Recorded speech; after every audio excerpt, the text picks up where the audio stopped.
इमरान खान ने कहा है कि सज़ा याफ्ता मफरूर नवाज शरीफ सुन लें, मुल्की फ़ैसला लंदन में नहीं कौम करेगी। इलेक्शन की तारीख ना दी तो अवामी सैलाब सबको बहा ले जाएगा। मुल्क को दिवालिया से निकाला, जो साजिश रोक सकते थे शौकत तरीन को उनके पास भेजा, अफसोस फिर भी कुछ नहीं किया गया। अब हालात देख लें, डॉलर 200 रुपये तक पहुँचने वाला है। चीफ जस्टिस सदर के ख़त पर कमीशन बनाए ताकि मीर जाफ़र का पता चले। सारे पाकिस्तान ने लोटे देखे, लेकिन इलेक्शन कमिश्नर इन्हें बचाने के लिए कानून ढूंढ रहे हैं। लोटों को बचाया तो ये कौम इनके खिलाफ भी निकलेगी। वो मर्दान में जलसे से खिताब कर रहे थे। इस्लामाबाद मैं सियासत के लिए नहीं बुला रहा, मैं एक इनकलाब के लिए बुला रहा हूं। ये जो चोरों का टोला है, मैं इनको पैगाम दे रहा हूं। मफरूर बुज़दिल डाकू जो लंदन में बैठा है, वो भी सुन ले। तुमने इस मुल्क के फैसले नहीं करने, इसकी कौम, हमारी अवाम फैसला करेगी कि पाकिस्तान की क़यादत कौन करेगा। अगर आपने इलेक्शन की डेट हमें ना दी तो जो समुंदर आ रहा है इस्लामाबाद, ये सबको बहा के ले जाएगा। मेहनत से हमने मुल्क को खड़ा किया। बैरूनी साजिश और अंदर मीर जाफर और मीर सादिक, इन्होंने मिलके उस वक्त हमारी हुकूमत गिराई जो साजिश रोक सकते थे। और मैंने उनको बताया, फाइनेंस मिनिस्टर को भेजा, मैंने कहा बताओ उन लोगों को जो न्यूट्रल अपने आप को कहते हैं कि अगर आज आपने ये साजिश कामयाब होने दी तो ये मुल्क की माशत तबाही की तरफ जाएगी। मुझे अफसोस से कहना पड़ता है कि ये नहीं रोका गया। जरा हालात देखे, 200 रुपए का डॉलर बनने लगा, स्टॉक मार्केट नीचे, हर चीज महंगी। सुप्रीम कोर्ट के चीफ जस्टिस से कहना चाहता हूं कि प्रेसिडेंट साहब ने जो आपको खत लिखा है, एक कमीशन बैठाएं, पूरी तरह ओपन कोर्ट में हेयरिंग करवाएं। वो बिलावल अभी जाएगा अमेरिका, ये सिर्फ एक चीज मांगेगा कि हमारी मदद कर दे, हमें पैसे दे दे, क्योंकि नहीं तो इमरान खान वापस आ जाएगा। डॉक्टर रिजवान एक बड़ा दिलेर और काबिल FIA का ऑफिसर था, उसको हमजा शरीफ ने धमकियां दी कि तुम मुजाल कैसे मेरे खिलाफ केस करते हो, और उसके ऊपर इन्होंने इतना दबाव डाला कि वो बेचारा हार्ट अटैक से मर गया। नसीरुल्लाह बाबर का ऑपरेशन हुआ था, जब नवाज शरीफ इक़्तिदार में आया तो एक एक पुलिस ऑफिसर जिसने ऑपरेशन किया था सबको चुन चुन के MQM ने कत्ल किया। सारी पाकिस्तान को पता है कि लोटे कौन है, लेकिन इलेक्शन कमिश्नर को नहीं नजर आ रहे। वो कानून ढूंढ रहे हैं उनको बचाने के लिए। और इलेक्शन कमिश्नर, अगर आपने इन लोटों को बचाया तो याद रखें ये कौम आपके इर्द गिर्द भी निकलेगी, आपको भी माफ नहीं करेगी। मुस्लिम लीग नून की नायब सदर मरीम नवाज़ ने साबिक वज़ीर आज़म इमरान खान पर तनकीद करते हुए कहा है कि सब आपका किया धरा है, लोगों को बेवकूफ़ मत समझे, 4 साल की बदतरीन कारकर्दगी का हिसाब दें। अपने ट्वीट में मरीम नवाज़ ने साबिक वज़ीर आज़म इमरान खान को मुखातिब करते हुए लिखा कि सब तुम्हारा किया धरा है, अवाम को बेवकूफ़ मत समझो, 4 साल की बदतरीन कारकर्दगी का हिसाब दो। आप पाकिस्तान और इसकी मईशत को इस हाल तक पहुँचाने के ज़िम्मेदार हैं। सवाल आपसे ही पूछा जाएगा और आप ही जवाब देंगे। वज़ीर दाखिला राना सनाउल्लाह ने कहा है कि इमरान खान के ख़िलाफ़ करप्शन के कई मुकदमात हैं, गिरफ़्तार किया जा सकता है। शेख रशीद की इतनी अहमियत नहीं कि मीटिंग्स में डिस्कस किया जाए। इमरान खान गिरफ्तार हो सकता, बिल्कुल हो सकता, क्यों नहीं हो सकता, लेकिन उसके खिलाफ और भी केसेस बहुत हैं। हमने कभी जो है वो आवाम के ऊपर जो है वो बोझ नहीं डाला। उससे बचते हुए किस तरह से मुआशी अबतरी की सूरत हाल को बेहतर किया जा सकता है, यही वो एक फोकस या मेन पॉइंट था जिसके ऊपर जो है वो 3 दिन बाद हुई। शेख रशीद को इतनी अहमियत नहीं है कि वो इन मीटिंग्स में डिस्कस होता। कि हम एक कोलिशन गवर्नमेंट हैं, तमाम फैसले जो हैं वो जो इत्तेहादियों का सरबराही फोरम है, सारे फैसले वहीं पे होंगे। वफाकी वज़ीर ख्वाजा आसिफ का कहना है कि इमरान खान अपनी शख्सियत के ग़ुलाम हैं, अवाम ही PTI चेयरमैन पर पाबंदी लगाएंगे। ख्वाजा साद रफ़ीक बोले, PTI चेयरमैन ने पहले मज़हब कार्ड का इस्तेमाल किया, अब गद्दारी कार्ड खेला जा रहा है। उन्होंने लंदन में मीडिया से गुफ्तगू की। ये जो मंत्रा बनाने की इमरान कोशिश कर रहा है, पहले मज़हब कार्ड से खेलता रहा, फिर करप्शन कार्ड से खेलता रहा, वो दोनों पिट गए तो अब गद्दारी कार्ड से उसने खेलना शुरू कर दिया है। ये दुरुस्त नहीं है। और जो अभी एक सवाल था कि कॉर्नर नजर आ रहे हैं, आपको बहुत जल्द हम फॉरवर्ड पोजीशन में खेलते नजर आएंगे। इमरान खान को जिस हाथ ने खिलाया उसने उसी हाथ को काटा, किसी से भी जो है ना उसने वफा नहीं की पिछले 3.5-4 साल में, और उससे कबल जो है उनको सरपरस्ती हासिल रही और आज उन्हीं के खिलाफ जो है वो जहर उगल रहे हैं। वो एक अनाप परस्त इंसान है, उसका जो जाती मफाद है उसी का वो गुलाम है। पाबंदी जो है वो इंशाअल्लाह ताला पाकिस्तान की आवाम सब पे पाबंदी लगाएगी, पाकिस्तान की आवाम ये फैसला। पीपल्स पार्टी की मरकज़ी नायब सदर सेनेटर शहरी रहमान ने कहा है कि अपनी सियासत को ज़िंदा रखने के लिए इमरान खान एहतजाज को जिहाद करार दे रहे हैं।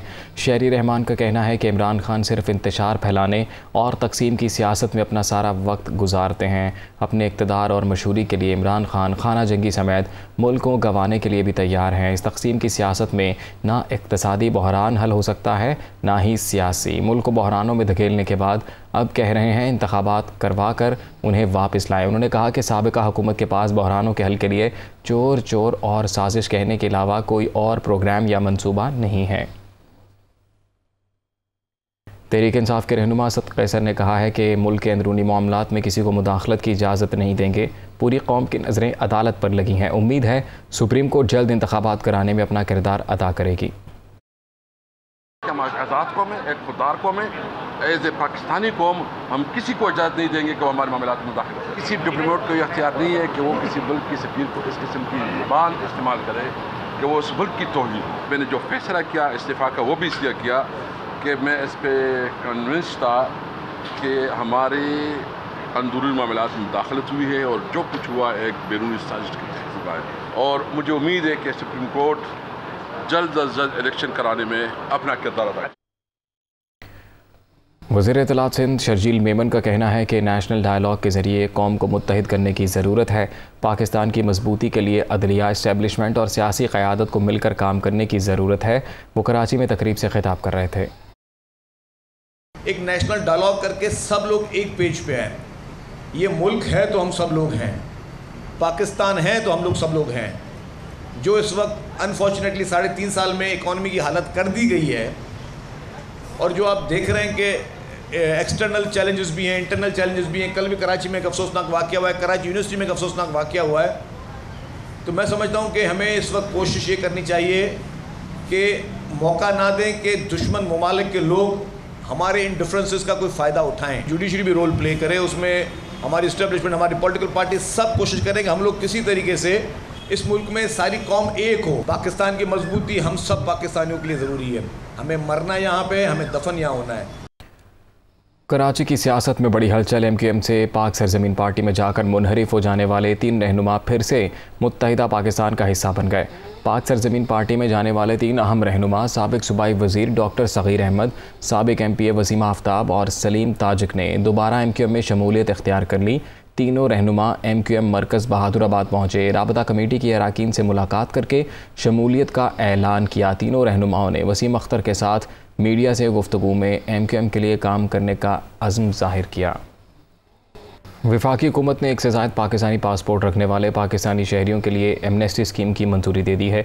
वजारत दाखिला के मुताबिक हालिया एमनेस्टी स्कीम से 1 से ज़ायद शनाख्त रखने वाले 38,000 पाकिस्तानी पासपोर्ट्स मनसूख किए जा सकेंगे। वजारत दाखिला की तरफ से वफाकी काबीना को एमनेस्टी स्कीम के लिए भेजी समरी पर काबीना इजलास में मंजूरी दी गई है। वफाकी हुकूमत के फैसले के मुताबिक एमनेस्टी स्कीम 31 दिसंबर 2022 तक नाफिजुल अमल रहेगी। तर्जुमान वजारत दाखिला ने कहा है कि पासपोर्ट एक्ट 1974 के सेक्शन 6 के तहत 1 से ज़ायद शनाख्त पर पासपोर्ट रखने वालों को ज़्यादा से ज़्यादा 3 साल सज़ा हो सकती है। सदर मुमलिकत डॉक्टर आरिफ अलवी ने मुश्तरका मुफादात काउंसिल की तश्कील 9 की मंजूरी दे दी। मंजूरी वज़ीर आज़म के एडवाइस पर आइन के आर्टिकल 153 के तहत दी गई है। वज़ीर आज़म मुश्तरका मुफादात काउंसिल के सरबराह होंगे। 4 सूबों के वज़राए आला और 3 नामज़द वफाकी वज़रा भी काउंसिल का हिस्सा होंगे। काउंसिल में 3 वफाकी वज़ीर वज़ीर आज़म की तरफ से नामज़द किए गए। वफाकी वज़ीर मनसूबाबंदी अहसन इकबाल, वज़ीर तिजारत सैयद नवीद कमर और वज़ीर रेलवे ख्वाजा साद रफ़ीक बतौर मेंबर तैनात किए गए हैं। कराची मैट्रिक बोर्ड के तहत 9वीं और 10वीं जमात के सालाना इम्तहानात 17 मई से शुरू होंगे, जिसके लिए इम्तहानी मराकज़ के बाहर दफ़ा 144 नाफिज कर दी गई है। प्रेस कॉन्फ्रेंस में chairman matric board Syed Ashraf Ali ने कहा कि सालाना इम्तहानात के लिए शहर के 18 टाउन्स में 448 इम्तहानी मराकज़ कायम किए गए हैं। 3,60,000 से ज़ायद तलबा व तालिबात इम्तहानी अमल में शरीक होंगे। इम्तहानी मराकज़ के बाहर फ़ोटोकॉपी मशीनों और मोबाइल फ़ोन के इस्तेमाल पर पाबंदी होगी। 16 इम्तहानी मराकज़ को हसास करार दिया गया है। तहरीक इंसाफ के रहनुमा फवाद चौधरी ने कहा है कि रुपया 193 रुपये फ़ी डॉलर पर चला गया है। पूरी नाम नेहाद हुकूमत लंदन बैठी है। फवाद चौधरी ने हुकूमत को हदफ तनकीद बनाते हुए कहा है कि पंजाब में पानी मैसर नहीं, खरीफ की फसलें तबाह हो रही हैं, मुल्क में कोई हुकूमत नहीं है। उन्होंने मज़ीद कहा कि ये मजाक बंद करें, बुरी हुकूमत बनाएं और इंतखाब बात कराएं। पाकिस्तान में हाल ही में ओमिक्रॉन की नई किस्म का केस आने के बाद सिविल एविएशन अथॉरिटी ने खलीजी ममालिक और सऊदी अरब से आने वाले मुसाफिरों की स्क्रीनिंग करवाने का फ़ैसला कर लिया है। सिविल एविएशन अथॉरिटी हुकाम के मुताबिक रैपिड टेस्ट के ज़रिए महदूद रेटिंग स्क्रीन का अमल आज रात 12 बजे इस्लामाबाद, लाहौर और कराची एयरपोर्ट्स पर नाफिजुल अमल होगा। इब्तदाई तौर पर 150 अफराद तक के हामिल छोटे जहाज़ों के मुसाफिरों में से 10 से 15 मुसाफिरों के टेस्ट होंगे, जबकि 250 या उससे ज़ायद मुसाफिरों के हामिल बड़े जहाज़ों की सूरत में 15 से 20 मुसाफिरों के टेस्ट होंगे। पाकिस्तानी नयाद बरतानवी बॉक्सर आमिर खान ने रिटायरमेंट का ऐलान कर दिया है। सोशल मीडिया पर जारी पैगाम में आमिर खान ने रिटायरमेंट के हवाले से बताया कि उन्हें 27 साल करियर पर फ़ख्र है। उन्होंने अपने मद्दाहों, दोस्तों और फैमिली का शुक्रिया अदा किया। पाकिस्तानी नयाद बरतानवी बॉक्सर ने ट्वीट में अपने करियर की चंद तस्वीर भी शेयर की। आमिर खान ने बॉक्सिंग करियर में 34 फ़ाइट्स जीती और 6 में उन्हें शिकस्त का सामना करना पड़ा।